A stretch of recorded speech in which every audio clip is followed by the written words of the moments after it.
internet, man. I tell you what, that dang old internet, man. You just go on there and point and click it and then talk about www. Call me, you got that. For some reason or another, you sounded a little taller on radio. Well, for my money, he's got all the facial characteristics of a criminal.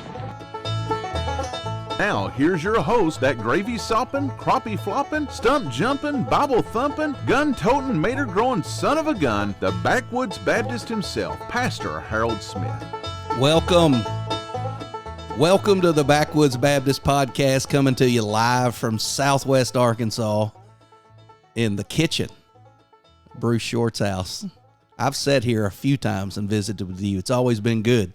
A lot's happened right here at this kitchen when counter. You said right here at the kitchen counter, I said, yeah, this works for me. I'm excited to be here, Bruce. It seems like every podcast I say, man, I'm excited to be here.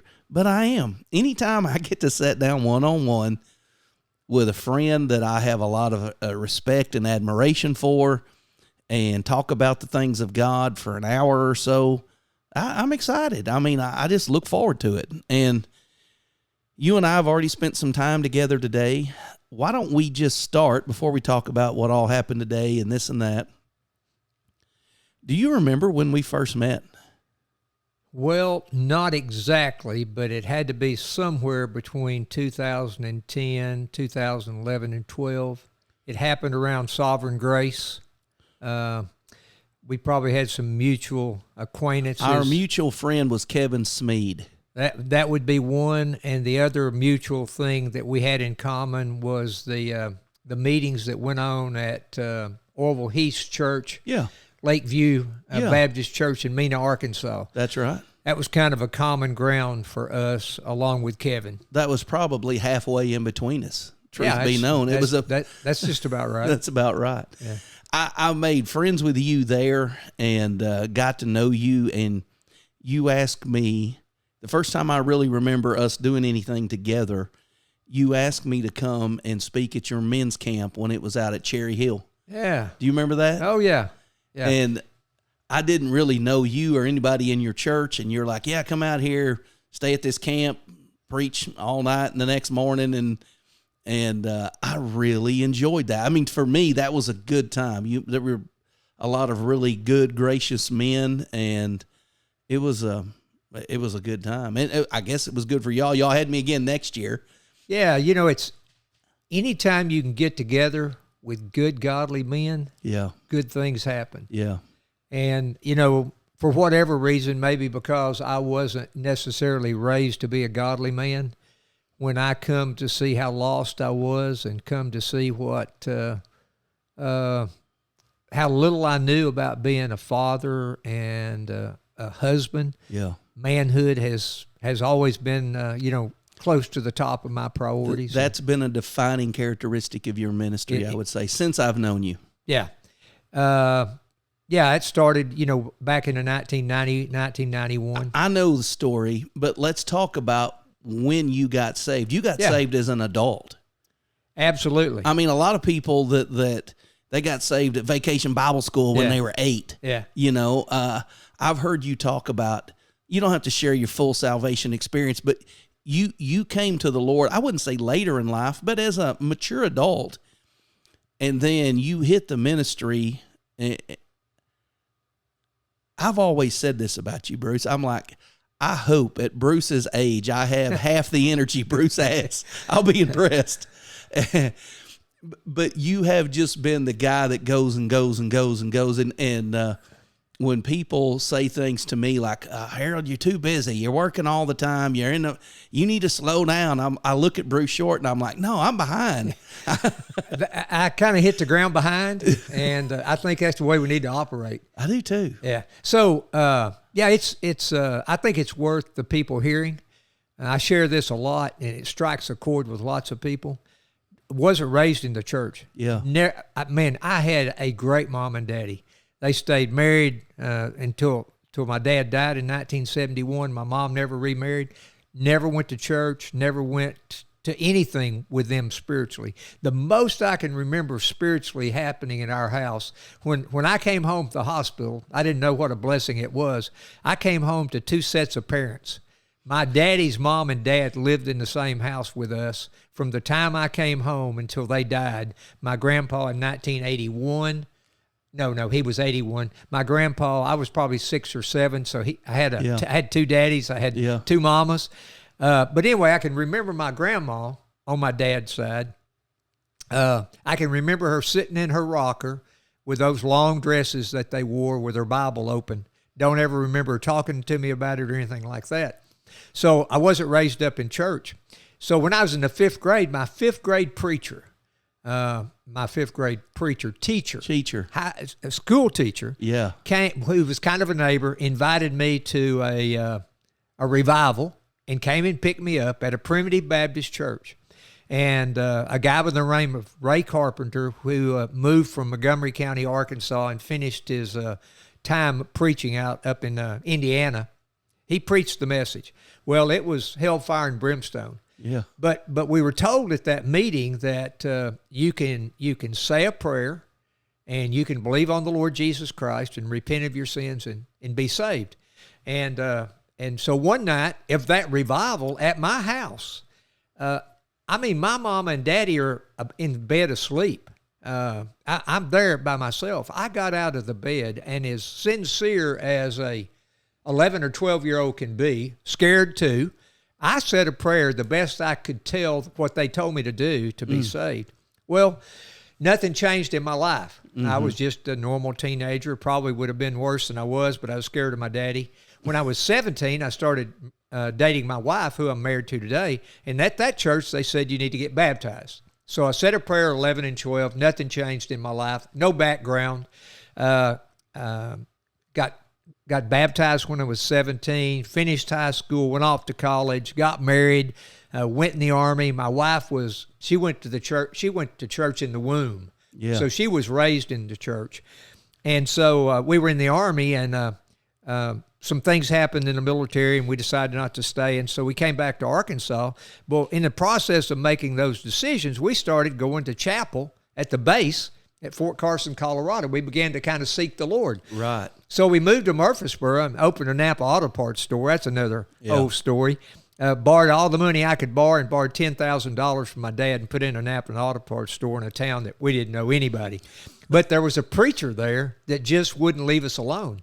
So we started going to church. This is 1977. You know, I was one of those clock watchers, when are we going to get out of here? Yeah. But sometime in the early 1980s, now we were going to church regular. How old would you be about this time? Oh, yeah, I was 26, 27, chasing the world, Chamber of Commerce, school board, just chasing lost, but going to church. Right. Reading my Bible. Right. I mean, I was being taught some things to do. And so it had a revival, but it was called a lay renewal weekend. Lay renewal weekends. Couples came in, not preachers came in. It was a life-changing experience for several people. One family didn't come, and I'll never forget. And the guy's a accountant in Mena now, and I won't call his name. But he cried like a baby when he found out that the family that was supposed to stay at their house wasn't coming. But that weekend, I didn't have an emotional breakdown. I didn't go forward. That weekend, I was born again. That weekend, the Lord Jesus Christ came and baptized me with the Holy Spirit. Changed you. Immediately changed me. Wow. And from that time forward, I began to live a life trying to live it for Him. Yeah. I was already doing everything in the church that they wanted me to do. Lost and but I was doing all I can in the church. But I mean, my life got turned upside down. And so I kind of got off track there, but let me see if I can get it back. So that happened, and Harold, I didn't know until I was preaching through the book of John in 2010. So this is 1980 to 2010. Until I was preaching through the book of John and got to the 3rd chapter of John, I didn't know what had happened. I thought I got saved when I said that prayer, or got saved because that's what I was told. Or when you got baptized. Yeah, or whatever. You had these little events. They said, "Oh yeah, you're saved. Right. You're saved." But it was clear the moment of my salvation. It was clear when God took hold of me, made you a new creature, washed me with His blood, and put His heart and put His law and put His Spirit in me, and I was born again. So it's clear to go back to that. Yeah, that's good. So, yeah, it's worth sharing. So how did you go from you're truly born again to I'm going to be a preacher? Yeah. So just whatever I was asked to do, I'd do it. And I began to preach. And then just because you were asked to, hey, because I was asked to, I had a little giftedness to speak and that kind of thing. And but in 2000 or 1983 or 4, somewhere in there, I felt a burden on my life to do more than what I was doing. Yeah. And I just got on my knees, and Jeannie and I prayed about it, and I said, whatever the Lord, I don't know what it is, but whatever the Lord wants me to do, I'll do it. Yeah. And so I just kind of gave my life to the Lord. And so in January of this is in October or November, in January, the pastor of First Baptist Church over here brought 2 ladies, and they said, hey, we want you to come preach for us. You still living in Murfreesboro? Still living in Murfreesboro. And so I go to a little church down towards Hope. It's called St. Paul. It was just a community church. So I preached there, got through preaching, and walked out, and on the steps there was another couple, Harold McMillan and his wife. They were standing out there, and they said, if you preach over here at 9:30, you got to preach for us down at Liberty at 11 o'clock. So I went from not having a church to having churches to preach at. 2 churches. So that was kind of the call. And, looking back, I wish I had more counsel and more guidance, but Sure. But I didn't. And you went in the strength you had. I went in the strength I had, and I was just trying to be obedient to what the Lord would have me to do. And so you start preaching in 1990. Well, You started preaching around, just filling in 84, here and there. 85. Yeah. Yeah. And how do you end up here? Because we need to just say, we're in Nashville, Arkansas, home of the Scrappers. That's exactly right. Even though they got waxed last night. Did they get waxed? They got waxed at Magnolia. Oh, well, I know high school football is a big deal. It is. And especially in Arkansas. And I had never been to Nashville, Arkansas till I knew you. But I had always heard of the Nashville Scrappers because on the Friday night football program when I was younger, we'd tune in because it'd be a statewide radio program, and they'd say who won and who lost. Mm-hmm. Yeah. And they would always talk about the Nashville Scrappers. And I thought, man, that's a great mascot. There ain't nobody but Nashville's the Scrappers. Right. And I always remembered that. And then when I met you, you were from Nashville. I'm like, that's home of the Scrappers. I mean, I just kind of had that knowledge. And how did you get here in Nashville? Yeah. Well, that's a great story, too. So I started preaching at St. Paul, which is between here and Hope, and at Liberty, which is down a dirt road. We call it down the Buck Range Road.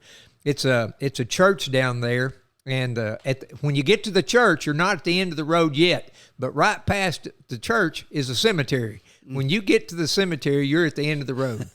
And so there had been a well-known pastor there for several years, but he had been declining in age and hadn't been much going on in the church. And so I preached at both churches for about 6 months, and then the church at Liberty said, would you come and be our pastor? Yeah. So I accepted that call to go there. So I went there on the first Sunday morning that I went there in 1990. There were 12 people there, and most of them were 72 or older. Yeah. And you talk about gracious preaching, gracious people. I didn't know much about preaching then. I sure didn't know much about pastoring then. And they're gracious people. Yeah. And I still run into, children and grandchildren and great-grandchildren of those people. But anyway, I started preaching, and the Lord just blessed. Right. We running 75 to 100. Yeah. Remodeled the church. It was just a great thing. And then, so people say, well, how did you end up in Nashville, and how did you end up at Sovereign Grace and things like that? So it was an interesting thing. And this is 1993 in Southwest Arkansas. And so on Easter Sunday morning of 1993, one of the ladies of the church brought a coworker with her to church. Well, the next Sunday morning, that coworker brought her husband with her, who happened to be dark-skinned. Ah. And so I went to visit him just like I'd gone to visit everybody else that came to visit. Yeah, I went to visit. His dad was a preacher. shared the gospel with him. He'd never been baptized. He wanted to be baptized. And so when that began to unfold, there was some unhappiness about that in the church. And this is 1993 in Southwest Some deep-seated Arkansas. racism over... That's correct. Prejudice. Yeah. Over skin color. Yeah. And so we rode that out for a few months and had a business. Well, interesting thing about this, I just got through preaching through the book of Acts. And Gentiles coming into the church, and we get through with the book of Acts, and here's a test. Yeah. What are you going to do when somebody different than you comes? So we had a business meeting, and there were 23 people that came to that business meeting, and I preached for about an hour on what we ought to do. And the vote was 19-4 to accept the man into the church. But those 4 would not let it go in the community, in the church. And so... wow, in 1993. 1993. Yeah. So I went to see my only elder and only deacon, and he cried like a baby. We both cried like a baby. And I told him that, those 4 people needed a place to worship worse than we did. And so I was going to resign. And so the next Sunday morning I resigned with nothing in mind. I mean, this all came on. I didn't have anything in mind. That next Sunday morning, I went to church in Mineral Springs at the Baptist Church. The next Sunday, I preached in Murfreesboro, and that night they wanted to call me to preach, and I said, I'm not. It's a little fresh. Yeah, I'm not ready. I don't know exactly what's going to go on.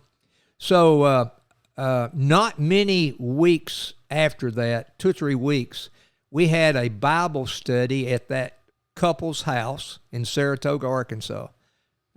You probably went right by. I did. The little 32 by 8 trailer that they lived in. We had a Bible study in that trailer on a Thursday night and had 21 people came. Are you serious? Came to that Bible study. So and so the goal was, look, you can come to this Bible study on Thursday night, but you got to be in your own church on Sunday. Yeah. We're just having a Bible study to see what happened. And so out of that Bible study became Maranatha Baptist Church. Wow. So we didn't see it coming, didn't see the opportunity. When was that? 1993, 4? It was 1993, and this all happened May, summertime of 1994. So we're talking 32 years ago? Yeah, we've been at Maranatha 32 years. This year in May. Wow. Yeah. Bruce, that's amazing. That just a pastor being somewhere 32 years is unheard of. It usually takes 32 years to figure out how you're going to do it, and then you don't have 32 years left. The fact that you came here, started the church out of a single wide trailer Bible study, and it's still going, and it's a healthy church. Well, we pray it is. No, it is. It is a healthy church. There's no perfect churches. I'll never pastor a perfect church. I'll spend eternity in one, but it'll be in the heavenly realm. But so you just, no seminary, no formal ministerial training. God's called me to preach. I'm going to start preaching. Lord 3 blesses, years later. Yeah, Lord blesses a church. It explodes in growth, and racism is entrenched in the hearts of a few people, and you don't feel at liberty to deal with them, and you say, look, they were here before me. Let's just move on. And there's times that needs to be done. You just need to follow the Lord's leading. Obviously, you followed it because I can say that because of looking back, we can see the Lord's blessing over the last 32 years. So I know this is a Baptist church. Maranatha is a Baptist church. Did you start out planning that? Did you go to the Baptist Association? Did you reach out for Southern Baptist money? Yeah, that's a great question. Because I want to know how church plants are a dime a dozen. Everybody out there gets mad at their congregation and says, I'm going to go down the road and plant my own church. And on paper, that looks real easy. But looking at one that's 32 years old, what did that look like, Bruce? Yeah, so the first thing we did, so I have no background until I'm an adult. Yeah. The only background that I had was Southern Baptist. Yeah. That's all I know. That's most of what Arkansas is. Right. And I didn't know there was anything else till I began to preach. Yeah. And then there were some questions that needed to be asked. But so when we began the Bible study outgrew any place for us to meet, the association offered us their association building to meet in. Yeah. So that began to happen in June or July of 1993, and we met there for about a year, and we met in the association building. And then Church in the Day came and built our first building, a 4,000 foot building, and so they built it. Now let me go back. So we're meeting in the association building, and all during this time, First Baptist Church Nashville is trying to figure out if they're going to expand downtown or move out of town on a 5-acre piece of property. And so they buy a 5-acre piece of property. And over the time of this working out, they decided they weren't going to move out of town and they were going to expand downtown. And they had this 5-acre piece of property for sale. And so they knew we were going to start a church. So they offered us it's 5 acres less the half acre that the association building is owned. Okay. And so they offered that to us for $10,000. Wow. And not only that, but the state Baptist said we'll supply the mission money for that $10,000. So that's how we got the property. That's how we got the where building. You're currently sitting where we're currently at. We've known no other place other than the homes that we met in. Right. Until we started meeting in the association building. That's a tremendous story. Now I will tell you, just for anybody that might find themselves anything remotely in that, looking back, we could have used way more practical record keeping, administrative type help. Yeah. Than we received. Because I regret that we don't have the history and some of the other things that we should have about what God's done at Maranatha. Yeah. So that would be something that if I had known better, I hope I would have done better. I might have been so prideful I didn't know, but I would do that different. I would have. I would have done better in a with that. 21st century way. We're recording some of that history today. Mm-hmm. That's the whole purpose about. People ask me, they're like, Harold, I don't understand why you're driving all around the country just talking to people. I don't understand the purpose. I'm like, that's okay. I didn't come to the earth and enter the ministry to be understood. A lot of what I do is misunderstood. A lot of what I do is different. I don't know anybody else does what I do, but I know this is important. And this is about the end of the month. I mean, today is the 30th of August. Right. You're going to end it up at our church tomorrow. Tomorrow I'll be preaching for you at Maranatha. And I interviewed Mike Montgomery yesterday on my way down to Texarkana. That's where I preached at today. But this is not going to go online till probably November sometime. Uh-huh. And I plan on taking everything with me to California. And if you're listening to this and the Lord doesn't come or take me home, probably in 5 days you'll hear Brandon White will be the next person I interview and talk to. But that'll all be coming out, even though it's the end of August now. That'll all be coming out in November because of the people that I've talked to. But when they ask me, well, why are you doing that? I mean, you drove all the way to northern Michigan just to sit down for an hour and a half with John Shearhart? And I'm like, yeah, absolutely. Because John Shearhart's a faithful pastor, and he's serving the Lord where he's at. And people need to hear about how John Shearhart went from Arkansas to Alabama to northern Michigan. And people need to hear the same story. Really, every pastor. Every one of them. Being faithful to God. Being faithful to God, God taking them wherever he wanted them. Leaving you in one place for 32 years, that was my goal. I never wanted to leave Lee Creek. I wanted to be their pastor till I died. I had it made, Bruce. Yeah. It was a good, easy church to pastor, but that's not, the Lord didn't call me to have it made. You know, he had a purpose for me, and that wasn't it. And so after spending 14 years there, I start doing this. I don't know how long this will last. I've learned to quit telling the Lord what I want to do the rest of my life, because I don't know what that is, but every time. Serve him. Serve him. Yeah. Faithfully serve him. Every time I interview a good, faithful pastor in his area, it's a radically different story, but it's really the same story every time. And, you know, all of them have these stories of how they came out of this background. I came out of a Pentecostal background and I ended up over here. I came out of real legalistic church and I ended up over here. And everybody has those, that journey that we go through. One of the things I've always appreciated about you is how you stay busy. And I alluded to this when we first started, but I just see an overwhelming laziness, for lack of a better word, in a lot of young preachers today. If the church is able to pay them enough to live on, they just pretty much sit in their office all day or their study, or they say this, I don't want to sacrifice my family for the sake of ministry. Well, my daddy worked 80 hours a week sometimes.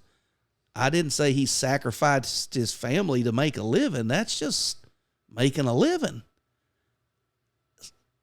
I see a lot of young preachers that have children and they want to sit at home and eat pancakes with their kids at 9 a.m. and then take them off to Little League ball games and then spend all evening with them reading Bible stories together. And I'm like, you're called to be a pastor, not a stay-at-home dad. Yes, you need time in the study. Yes, you need time with your family. But when I talk to you on the phone, you're headed to the Pike County Jail.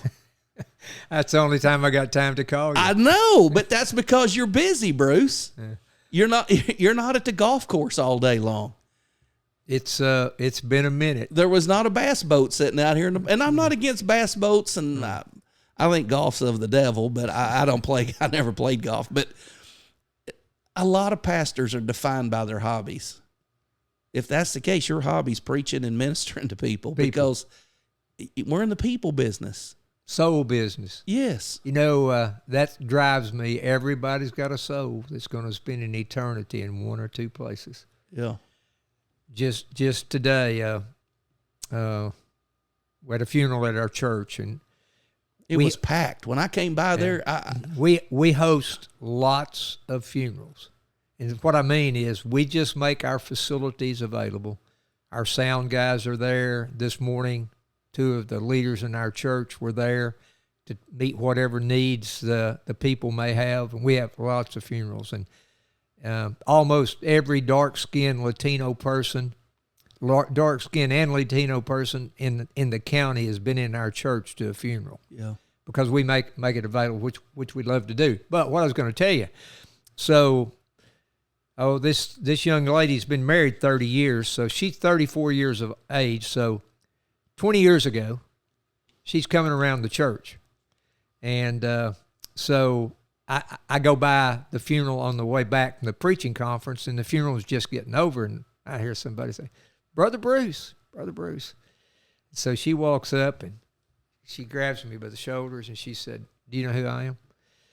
I said, I am so sorry, but I just can't call your name. It was a young lady, just a period in her life, early teen. She was coming around the church. Yeah. And she's married to the same man for 14 years. She's got 3 kids. She gets to stay home, raise the kids. Yeah. Married a good man. Just, I told one of the guys at the church, I said, we won't know till we get to heaven if we've done any good. Yeah. But just to hear a report. Yeah. I mean, you had an impact on her life. That the church 20 years ago or 15 correct. Years ago. That's correct. And I truly believe everybody has a soul that's going to spend an eternity, and we should be influencing them all we can to be ready for judgment. So that's my motivation. It's interesting. at the bookstore, we get people, we get a lot of people from western Arkansas, eastern Oklahoma. We're in Van Buren, Arkansas, where our bookstores were open on Saturdays, usually 9 to 5. If I'm not there, there's usually another pastor that works the bookstore for me. But somebody will tell me, "Hey, so where are you from?" And they'll name off some state. I mean, some town in southwest Arkansas, and it'll be near Nashville, and I'll say, "Oh yeah." I'll say sometimes I go down there. I've got a friend down there at pastors. Where at? I'll say Maranatha, and they go, "Yeah, we know Brother Bruce." Everybody knows Bruce Short. My goal is for everybody to know Harold Smith, and here's why. Stay around 32 years. Well, my point is they ought to know who the good, faithful preachers are, because most of these preachers never stay. They're in this state this year, that state next year, 4 counties that way, and we don't ever build a relationship. Let me interrupt that thought. Go ahead. So, 32 years. It's unexplainable, the benefits of pastoring a church for 32 years. The connections you have, people you know. Yeah. You just it's unimaginable, those kind of influences you haven't. You can't make those happen. They've got to happen over time. And I lost one of my trains, but it'll come back to me about. I've learned being there that long. Just pastoring 14 years in the same location. I can go into the grocery store. Yeah. And I can see people in there that are like, "Hey, Pastor Harold." They still call me Pastor Harold. They ain't been to church there in 10 years, but I'm still their pastor. I ask them where they're going to church at. I go through the same quiz. But then I can also look in that grocery store, and I can see somebody that'll see me down the aisle, and they're like, "Nope, not going to talk to him," and they truck on out the other side. That's okay. I don't hope to be liked by everyone, but I hope to be respected by everyone. That when I die and they lay me in a casket and then they got me up in the front of a church somewhere, people that don't go to my funeral would say, "You know what? He was a faithful man. He did stay true to what he believed. He practiced what he preached. He continued to the end." And even though I have kind of an itinerant ministry where I preach a lot of different places, I still live in Van Buren. I live in the Van Buren, Fort Smith, Arkansas area. Mm-hmm. I want to have influence there, good, bad, or indifferent. I want to be faithful. I want people to know who I am. And I want them to know that I love the Lord, and I mean what I say, and I say what I mean, and I want to finish well. And that finishing well and finishing faithful. And I'm not joking. When I pray in the morning, I realize what I'm capable of, and I tell the Lord, "Look, before I'm stupid, before I embarrass you or my wife or my kids, just take me out of here. Yeah. Take me out of here while I'm faithful." But I was going to tell you too. There was. I told you at the deal that we went to. I've only had one church, and I didn't know they were come to hear me in view of a call. And I didn't. Well, it's not really the terminology. They came to investigate. Yeah. The pulpit committee did, and they never got back with me. But there was another time. Probably 2005 or so. Right. We were doing well at the church, and if I told the name, you would know it. But I had a guy he knew that our ministry, and he knew our ministry was multi-ethnic at that time. And this was a dark-skinned church in the Dallas area. And so he came and approached me by coming to be an associate pastor and finish my seminary, and it was pretty tempting. Yeah. And I thought about it, but during that time, this is what I felt the Holy Spirit impressed upon me. The Lord impressed upon me. You got more work here to do than you'll ever get done. Yeah. So why would you go somewhere else? Yeah, right. I mean, every morning you get up, and why do you go to work? Yeah. I mean, there's more to go. I've already got more to get done this week than I can get done. Yeah. So why would you go somewhere else? And that for me, that's the answer. Yeah. There's no use in going anywhere else. I'm not through with the work here. You're so actively involved in a number of different things, you know, and some of that is your personality. You mentioned it earlier when you had the Napa Auto Parts store. You were on the school board, you know, you were wanting to be parts of the community and be active. But I think a pastor ought to have that desire more than anybody else in the community. Not so much that we want to be on the school board or this or that, but we should be a part of the community. One of the qualifications of a pastor is to have a good reputation with those that are without the church, the outsiders, people in the community. I know a number of pastors that don't know anybody but their own church members. They're not in the community. How can you have a good reputation if you're not known? You've got to be involved. You've got to have, you know, whatever that looks like, you've got to do it. Mm-hmm. And you've done well at that, and you've been well involved, and you've been. Let's talk a little bit, because this was one of the things that you guys started.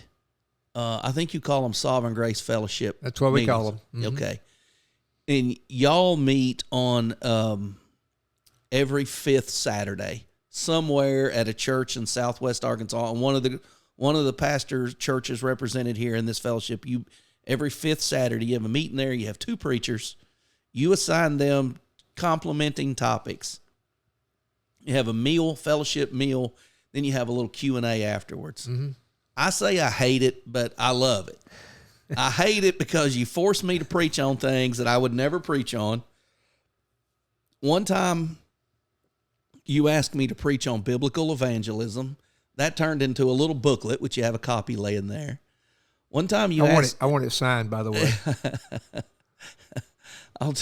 To my worst and favorite friend. Yeah. One time you had me preach on the anatomy of man, or maybe you had me preach on something to do with creation. Anyways, it turned into a sermon on the anatomy of God. That's what it was. I was like, I've never heard of the anatomy of God. I was just like mumbling around. And because here's what you do, Bruce. You need to stretch your back. I'm going to talk for just a moment. This is what you're good at. You say, hey, man, well, I'm planning out a Sovereign Grace meeting. Can you preach on the 5th Saturday of March? I'm like, sure. This is 6 months earlier. I'm like, sure. And okay, I'll get you the details. So we roll around middle of February, and you go, hey, don't forget, guys, Sovereign Grace Fellowship meeting, end of March, looking for topics. And then people start throwing out ideas, and I'm like, oh, no, I don't want to preach on that. Just let me pull out some old dusty sermon that I know is fairly good, and I'll clean it up a little bit and add a new illustration, and I'll just preach it again. Oh, no. Monty's going to get up and preach on being baptized by the Spirit, and you're going to get up behind him and preach on being filled with the Spirit. They are two distinct things. They are two distinct things. So this is what happens to me every time. I start saying, all right, I don't need to say anything about baptism. That's somebody else's topic. And then I start running with what, the Lord's given me. And then you get in a room with 8 or 9 churches represented, or however many are there. You got 8 or 9, opinions on these things. And you don't want to say anything that contradicted the guy right in front of you, even though you probably have some minor disagreements. And I just sitting there, and I'm like, and I do this every time.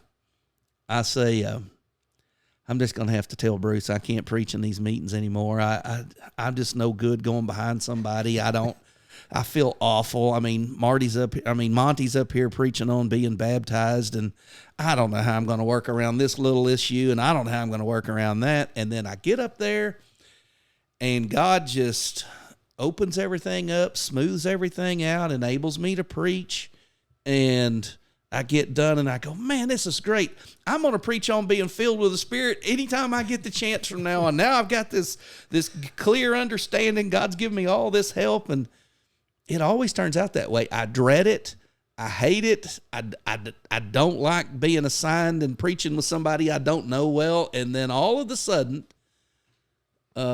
it all works out well. All of a sudden, there's a book. All of a sudden, there's a booklet. Yeah, I don't write books, Bruce. I'm not that smart. I write booklets, and well, a man will read a booklet. They won't read a book. Well, those are ideal for the bookstore. Both of those. But I say all that to say that Sovereign Grace Baptist Fellowship meeting or Sovereign Grace Fellowship has been really good for me. And I'm glad that you've included me and allowed me to preach in it a few times. I really think that's kind of where we first really met each other was when it was either it was in this Glenwood. type of well, that may be the first time we did something together.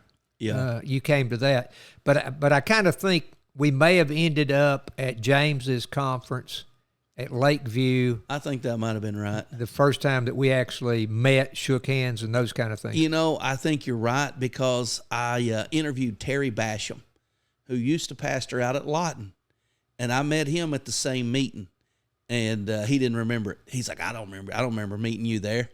And I said, we did. I met you there.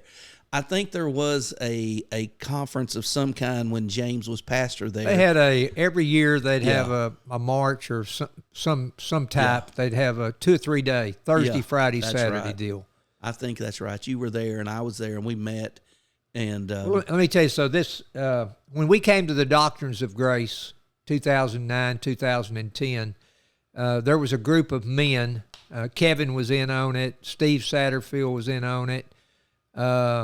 Darby Neves, Naaman's Barbecue, was in on it.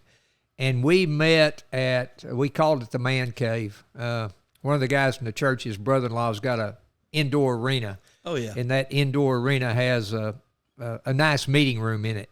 And so we met there in those meeting rooms, just guys on a Tuesday afternoon.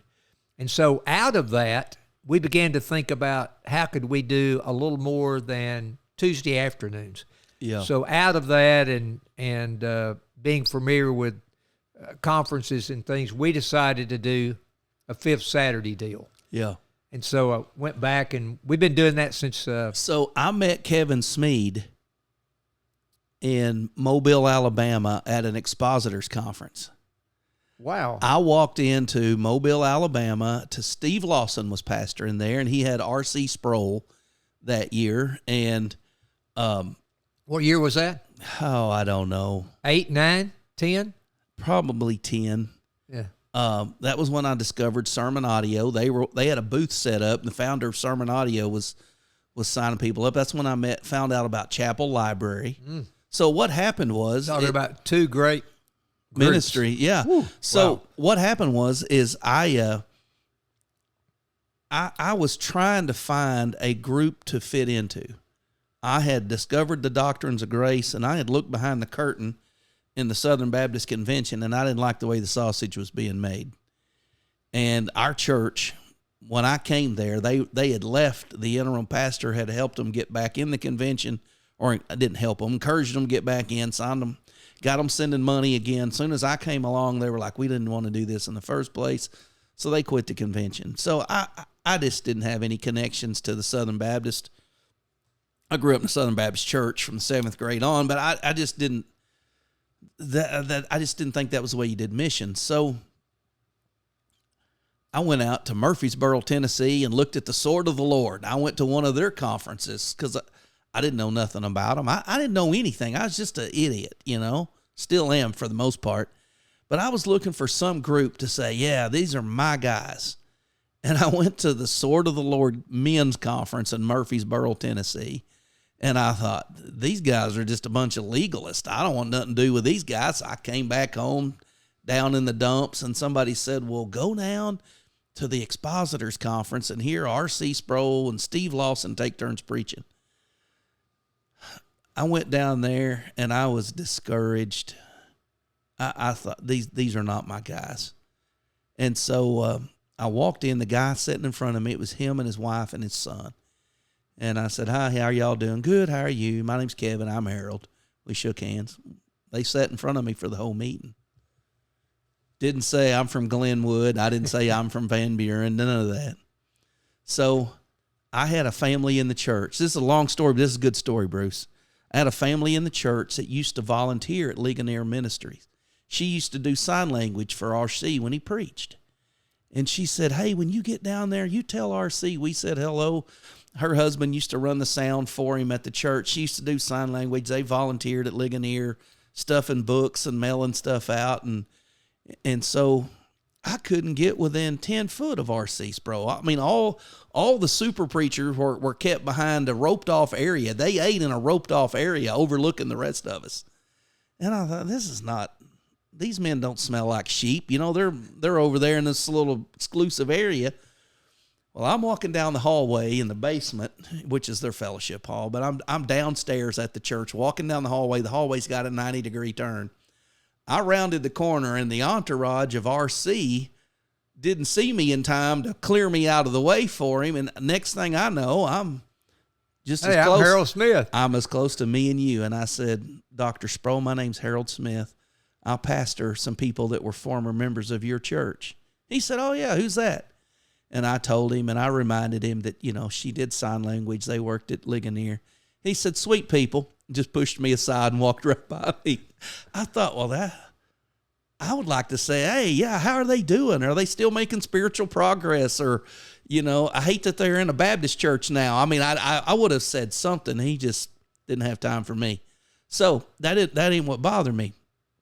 I walked outside after supper, and it was kind of like in high school, you know, when people would have a fight and the crowd would all crowd around and they would watch two guys fight. There was this guy standing and there was this big crowd of people just right outside the door. And he's kind of had a circle of people around him, probably 30 or 40 people. And they were asking him questions. So I walked up there and listened. I thought, well, who's this guy? He was an elder at Stephen Lawson's church. And so they're asking him all how the things work there and how things, you know, do this and that. And I said, how often do you guys have business meetings? And he goes, we don't have business meetings. And I said, well, how do you conduct business? He goes, that's the most unbiblical thing that we could do. And Acts chapter 15, they had a church-wide business meeting, decide what to do with the Judaizers. What do y'all do? We as elders meet and tell the church what we've decided to do. I said, well, when do they get to? We don't let them make decisions. He just cut me off. And everything he would say, it was kind of a chuckle, and everybody kind of chuckled at me. And I thought, look, I think I'm on the Lord's side here. I said, well, the apostles told the church to seek out 7 men to appoint to a task. When do you let the church do that? And I'd stumped the band. And so he said, well, you're just a typical Southern Baptist. I said, no, I'm not. And I just had a sense of arrogance, and it's so stupid to let Christians make decisions. And I was like, this is not my camp. I'm not for 3 guys in a room bossing a church around. So I go in for the last session, which is a Q&A. And Kevin, the guy in front of me, Kevin Smead, our friend, he gets up and goes to this microphone. Kevin's a genius. You and I both know this. He goes to the microphone. They get around to letting him ask a question.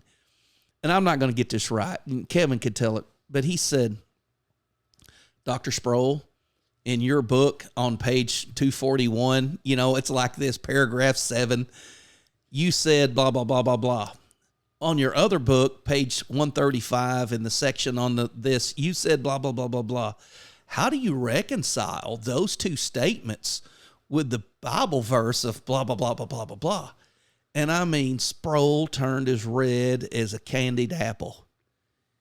He's, it's a problem with you Baptists. And he just started railing on Baptists. And I was like, okay, now that you're done, answer Kevin's question.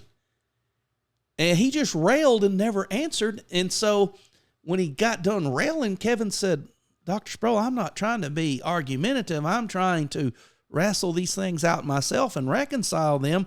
And Kevin brought up, and he was like, I don't want to hear anymore. And they just turned Kevin's mic and went somewhere else.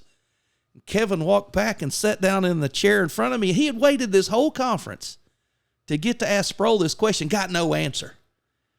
And I said, I like this guy in front of me. I don't know what all he believes, but I like him. So I leaned forward and I said, he should have answered your question. He goes, did I seem argumentative? I said, no, you didn't seem argumentative. You seem like a humble guy that just had some sincere questions. But I said, I think what it is that's not what you were asking him was the heart. You know, Kevin's smart.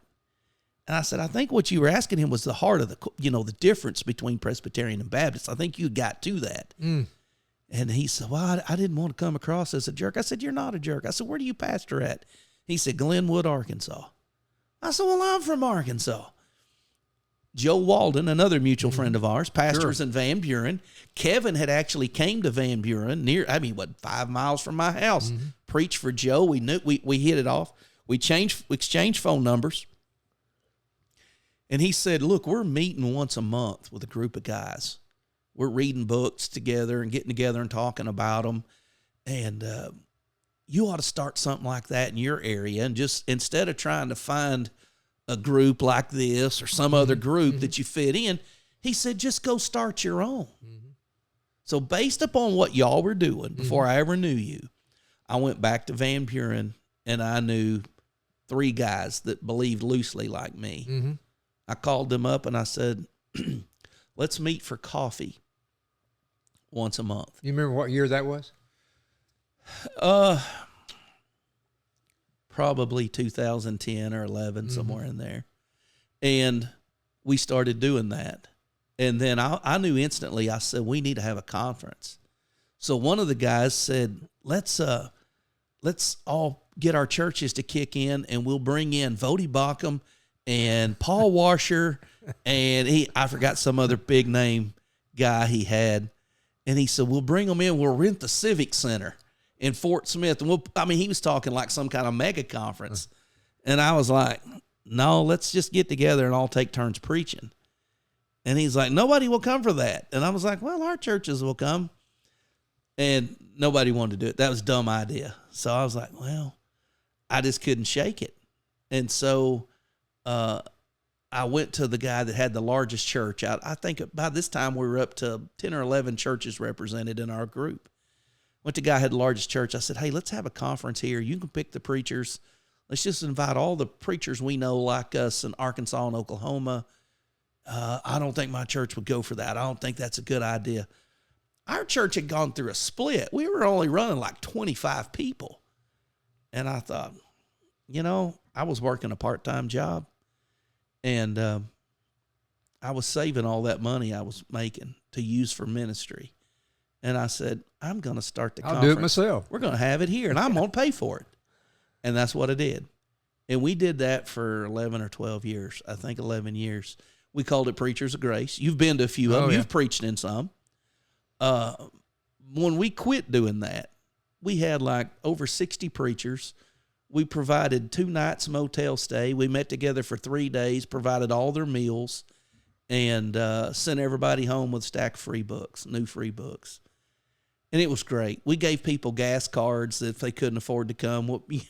We didn't ask them if they could afford to come. If they drove a long ways, we just gave them gas cards. Yeah, I got my gas card. Yeah. There were several years that we had money, and I said, just go buy me 30 gas cards. And I started at the furthest guy away and gave him a gas card until I ran out. And well, I think but all that came out of what you were doing down here. Well, I tell you what, it's we need association. We need like-minded people that we on a regular basis meet together with. Yeah. We just need that. We need it for our own health and health of others. And what we did today, the Sovereign Grace Conference, we'll begin our 13th year. Wow. 2014 was his first year, so we'll actually begin our 13th year in January. That's about right, because we haven't had a Preachers of Grace Conference for 2 years. I think we did 11, and we haven't had it for 2. Y'all started doing this about the same time. Yeah. So it's been good, and and like-minded, and you're what I heard from you about coming to preach. There's a freedom to preach at these conferences of like-minded people. Yeah. I mean, you get up and preach it like you believe it, and like you think the Scripture says too, and not have to worry about repercussions from it. It's good. I like I said, to me, it stretches me, it challenges me. I guess I'm just naturally lazy. I want to do path of least resistance, and I always show up feeling like I got a good message, and then the first guy will preach, and I'm usually second, and I'm like, man, I hope he don't get up and say something way out in left field, and then that just throws my whole premise off, and I can't help but feel bad, and I do, Bruce, and maybe I should just apologize. I can't apologize. I was right. But when I was assigned to preach on public prayer, and I preached on public prayer, and somebody else had preached on private prayer before me, and that sermon on public prayer caused that church some problems based upon the way people in the church responded to it. I thought about those 3 points often. I said, when we pray publicly, there's 3 traps, 3 wrong ways to do it. We can pray the repetitive way where we're saying the same words over and over. We're using the same little catchphrases. I heard that. I heard that sermon, by the way. You were there. Yeah, you bailed me out. There was a guy like practically yelling at me when that was over. And you said, hey, let's go eat lunch together. But the 3 things I laid out, I've looked at them 100 ways since then, and I'm like, no, there's the repetitive praying. There's the rooster prayer. You're praying to be heard. You're just letting everybody else hear. Yeah, to be seen. And I forgot what the third one was, but I was like, those are Christ explicitly says, don't do this. And it was the runaway prayer. Just keeps praying and praying and praying. And that caused a lot of problems. And I think in my mind, every time now I'm like, dear God, don't let me go preach another sermon that's going to cause trouble in a church. I mean, it bothers me. I don't want to go in anywhere and cause any trouble.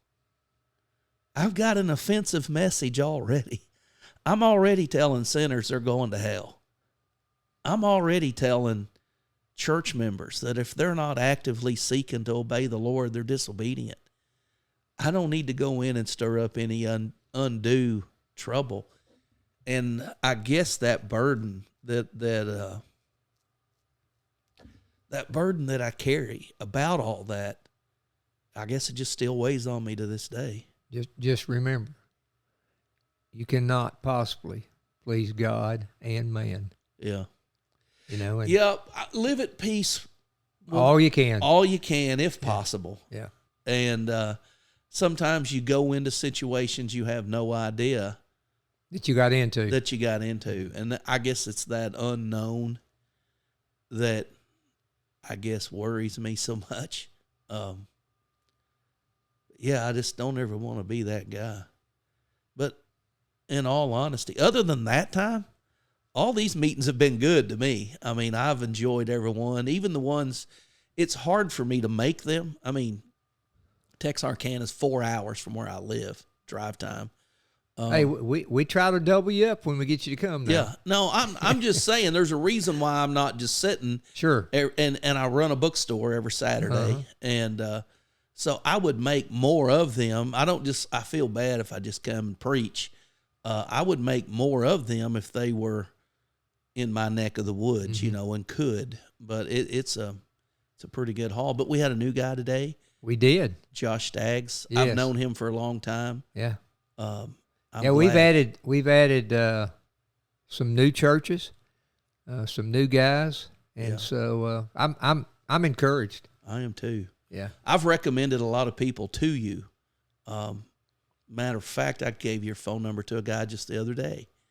When we get done, I'll tell you about that. But I think that you are one of those men, Bruce. You've been doing it a long time in the same place, and you're still there, and you're still doing it, and the Lord's still blessing it. And there's just something about guys that have staying power. And it's the grace of God. Yeah. I mean, I tell preachers all the time, you ought not to resign on Monday morning. You ought to wait. You ought to wait a little bit. I tell them to get fired. I'm like, don't even think about resigning. You just stay there, make them fire you. Yeah. But that was always my mindset. I'll go in and get fired. I told a couple of deacons in my office that asked me to resign. They said, well, we want you to resign tonight. I said, you two men didn't hire me. You two men aren't going to fire me. Well, we have that. And I said, y'all can all look me in the eye and vote me out in the morning. And they said, you're going to be embarrassed. I said, I'd be embarrassed if I quit tonight. I won't be embarrassed if y'all fire me tomorrow. When we came to the Doctrines of Grace, one of my best friends and another a deacon in the church picked me up, and I can show you going back to your motel exactly where they said, we want you to resign. We don't like what you're preaching about election and predestinations, the doctrines of grace. And I said, well, I would, but the Bible would not have me to leave the sheep to the wolves. And you can fire me, but I'm not leaving. Yeah. Well, they called a meeting and tried to fire me, and they couldn't fire me. So by the grace of God, I'm still here. So, and that's the way it should be, Bruce. Yeah. I've never been fired, but boy, I sure thought I was going to be. Yeah. You know what I mean? By all rights, I thought they had you, huh? They had brought enough people back that had never been there. Almost resurrecting the dead. They started telling me the list of names they had, and I was like, I've never even heard of these. I know they're on the roll, but I've never seen them. Yeah. And they're like, they're going to be here in the morning. You're going to be embarrassed. And I was like, I just kept saying, I'd be embarrassed if I quit. Just like you said. That's a good point. Yeah. I'd be embarrassed if I quit. Yeah. If I get fired, the Lord will have to come feed me. I mean, I was like, I guess tomorrow afternoon ravens will land at my house and drop off bread. But I do tell them, I do tell these young preachers, they don't have to teach the church everything they know about the doctrines of grace on the first Sunday. No. And I tell them my mistake was when I taught foreknowledge out of Pink's book on the sovereignty of God, like they'd never heard it before. I probably should have done that on a Sunday night rather than a Sunday morning. So there, I think we have learned, and I think most of us are trying to help these young guys when they come to see the doctrines of grace to navigate it a little differently than we did. Yeah, it's not a doctrine that you're just going to get up and not going to teach them all of it. No. It's got to be. It's kind of like Paul on the road to Damascus. You kind of got to have some things revealed to you by the Lord. I think about it this way. I believe in church authority and church autonomy, but I don't preach it every Sunday. Oh, yeah. I don't weave it into every sermon. Yeah. I believe in baptism by immersion of believers only. I don't preach it every Sunday. Yeah. I preach it when it's in the text. When you come to it. Yeah. And if you just go systematically through the Bible, you're not going to do that. But you can also embrace that, believe that, know how it fits in the grand redemptive schedule of God and the scheme of God and saving a people for himself without just making that the defining characteristic. Yeah. Well, we've crossed the hour threshold.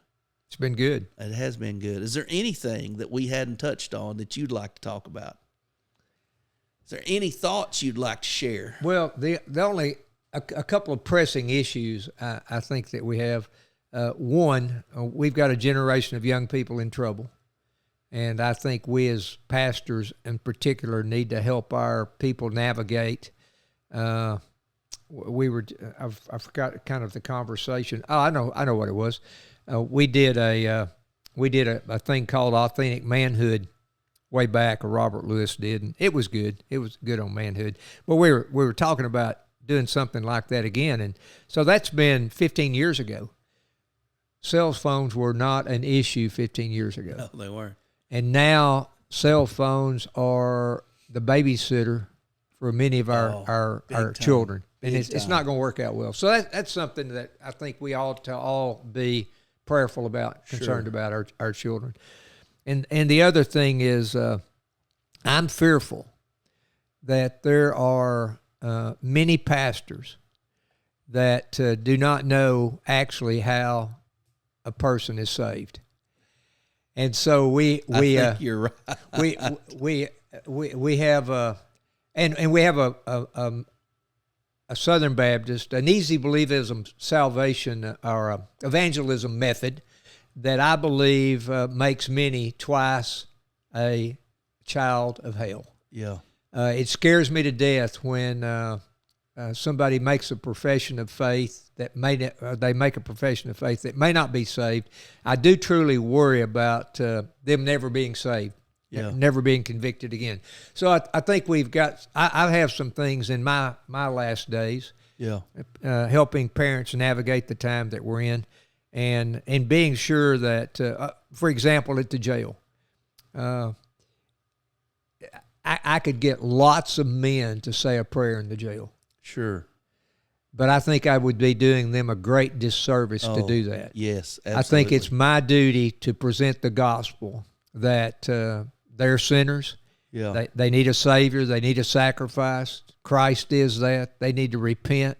They need to turn from going their own way and go God's way. They need to stop the sins that they've been doing that kill Christ and believe the gospel. Yeah. That they're sinners and Christ is the Savior. And so those are kind of things that weigh on me. One of the things, I was driving back from Michigan, and you texted me, "Where are you?" or something like that. "How you doing?" And I said I couldn't text you back, and so I just called you. And one of the things you said to me was, "We've lost two great men this year, two great men of God." Faithful men of God. And one Presbyterian and one Baptist. Yeah, well, it was James Dobson and John MacArthur. Mm-hmm. And I got to thinking about that. You know, I look back at history. Rarely do you have two or three great men of God in one era. Mm-hmm. You know, you may have a guy reaching the end of his ministry, another guy kind of picks on.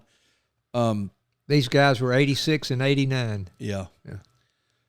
Who have we had with that clout, that wide of a reach, the scope of their ministry? Mm-hmm. Dobson was a radio man when radio was big. Mm. MacArthur, seminary, pastor, preaching. Yeah, college. I mean, the churches that came out of the master's seminary preachers and the commentaries that he completed on the New Testament, but pastoring in the shadow of Hollywood for 50 some odd years, being on Larry King Live. I mean, the influence that John MacArthur carried, I just don't know anybody else that carried that much conservative clout other than maybe a Billy Graham. Mm-hmm. You know, and Billy Graham's been dead a while. Yeah. We just, every time. I don't see many of those coming. Every time somebody like that goes, I start looking around and I'm like, I just don't see the next one on the horizon. Yeah, they said about, I think it was our buddy J.D. Hall. He said,